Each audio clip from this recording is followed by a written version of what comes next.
अहाना का सपना था पढ़ाई पूरी करना, लेकिन उसी सपने के रास्ते में खड़ी हो गई परंपराओं की दीवारें। जन्माष्टमी की पूजा के बाद जब घर में खुशियों का माहौल होना चाहिए था, तभी फूट पड़ा एक ऐसा तूफान जिसने पूरे परिवार की नींव हिला दी।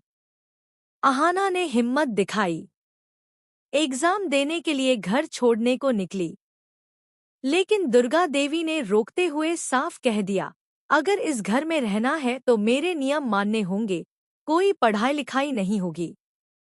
अहाना का दिल टूट गया, मगर उसका हौसला अभी बाकी था। और तभी घर में दस्तक हुई गिरवी ताई की। उनके एक खुलासे ने सबके होश उड़ा दिए, आपकी छोटी बहू ने खानदानी कंगन गिरवी रखकर पैसे लिए हैं। दुर्गा देवी का गुस्सा आसमान छूने लगा। पलटू दादा और ठाकुर जी ताने कसने लगे। और अर्जुन अर्जुन जिससे अहाना को सबसे ज्यादा उम्मीद थी, उसी ने गुस्से में अहाना पर हाथ उठा दिया।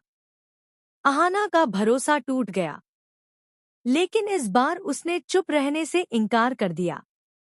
वह रोते हुए बोली, मैंने यह सब आपकी इज्जत और घर की खातिर किया, माँ, अपने लिए नहीं।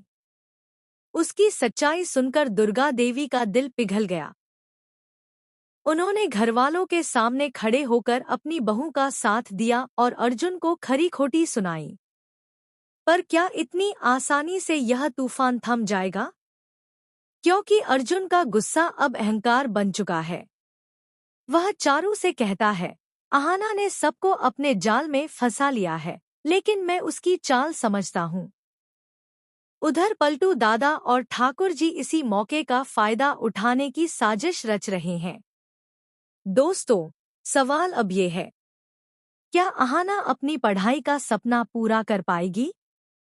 क्या अर्जुन का गुस्सा उसे हमेशा के लिए अहाना से दूर कर देगा? क्या दुर्गा देवी अपने परिवार को टूटने से बचा पाएंगी या साजिशें एक नई आग भड़काएंगी? बड़े घर की छोटी बहू का अगला एपिसोड होगा अब तक का सबसे बड़ा धमाका। जहां एक तरफ अहाना की हिम्मत चमकेगी, वहीं दूसरी तरफ रिश्तों की नींव हिल जाएगी।